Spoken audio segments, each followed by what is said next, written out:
It's all about Jesus tonight. It's all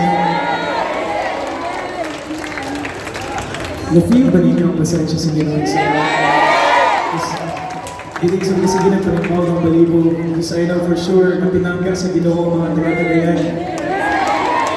Before anything else, I want to say something on I am one of the living testimony how good God has been in my life. He has done a miraculous thing in my life. Katong the 50-50 na ako sa hospital sa mga kaibaw. Way back 2022, December, Christmas Eve po dito. Hangtod nga niya ako 2 weeks, na-after ko New Year, nga na ako sa hospital, hapit ako tubuhan next on because of severe pneumonia. And the doctor told me, once na mulo na ginawa ko ang oxygen level sa akong lawas, which is 60 below, that is not normal already. Tubuhan ako. Tibo mo ison, lisod kaayo ang kahintang ison kung naa ka sa hospital, nag-struggle ka o ginhawa. Ang mga katawhan, makaigsuunan nato or maybe some of our relatives are there tonight, confined in the hospital. Let me tell you, Ikson, dili lalim once in hospital ka. Dili lalim Ikson once na nakin na sinati na sakit physically. Pero this is one thing I'm going to give to you. Nga buhi David si Lord.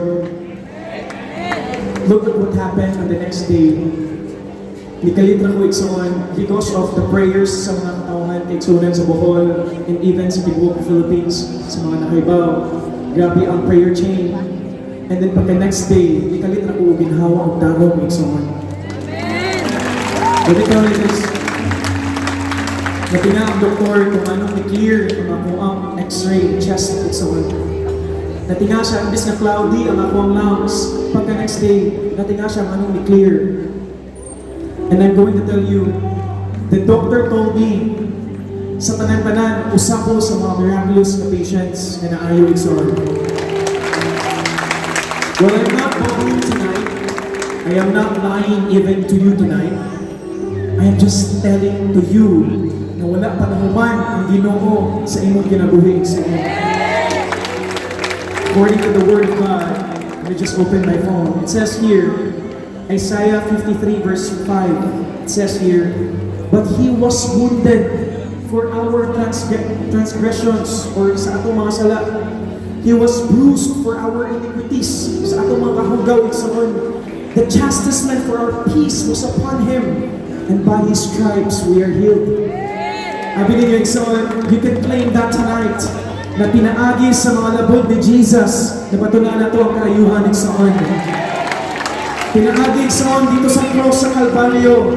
I tell you, this is not a joke. It has happened 2,000 kapin na years. Nagpakamatay si Jesus. And Jesus proves to us that God is a really living God. Natingalan, tama buhi man tayo kalimutan. Is it because of Big Bang Theory? No. Buhi ta, tungkol kay gusto sa Ginoo na ma-spend time ta ninga dito sa kalangitan for eternal purposes. Isa ka nang gabi na Ikson, I'm going to tell you, accept the Lord Jesus Christ. Pila ba yung nakagawa na ni Jesus? Can I see the hands here? Sa katawan sa balcony, pila ba yung nidawat na ni Jesus? Come on. Don't be ashamed on receiving the name of the Lord. Because it says in His Word, for those who call upon Him will be saved. It's on. Can we just sing to the Lord? This is a new song from Victory Band. This is what we call Labog. And by this song, let this be your prayer. It's on. Don't be distracted by lots of things tonight. Focus in the presence of God. It's on. Hallelujah.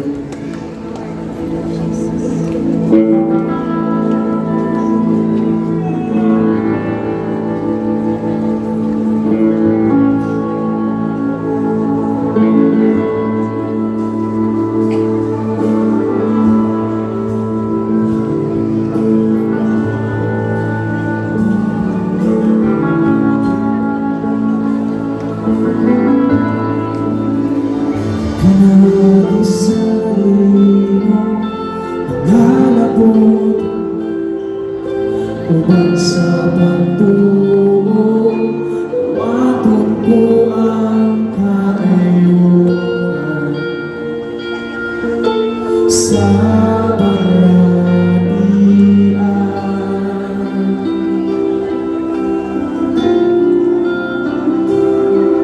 Nilarusong kamhanan ka o Diyos, ikaw ang kagahapon, karunong sa walay katapusan. Ganang kabuhan sa among haliwanan. Sampi ka sa Pinoy. O Diyos, ikaw ang akong kasalitan ng lauman. Walay butang na manisod, diha sa iyong mga kamot. Nagpadayat ka sa imong kahon.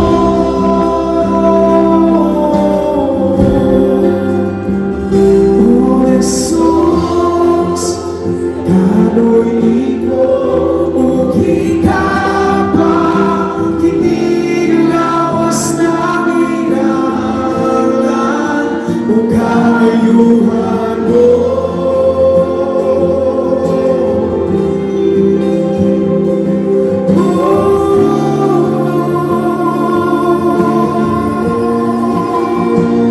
Lusa, ayuhan ko nilarohi, kinikahintanan na atos, ako na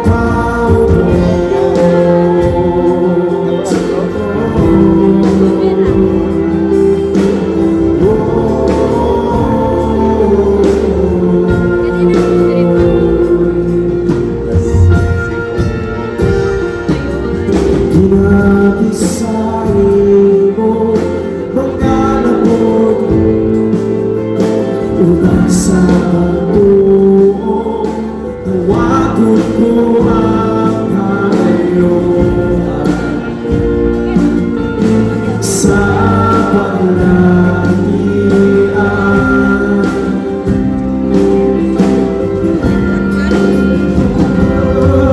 Nilarusong kamhanan ka o Diyos, ikaw ang kagahapon, karunong sa walay katapusan. Ganang mabuhay sa among kaliwanan, sa pinasangalan sa Ginoo Igsoon. Hallelujah. O Diyos, ikaw ang akong kasalitan ng lauman. Walay butang na manisod, diha sa iyong mga kamot. Nagpadayat ka sa imong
Pinaagi sa iyong pangalabot uban sa pagbuo, tawagon ko ang Kanginoon.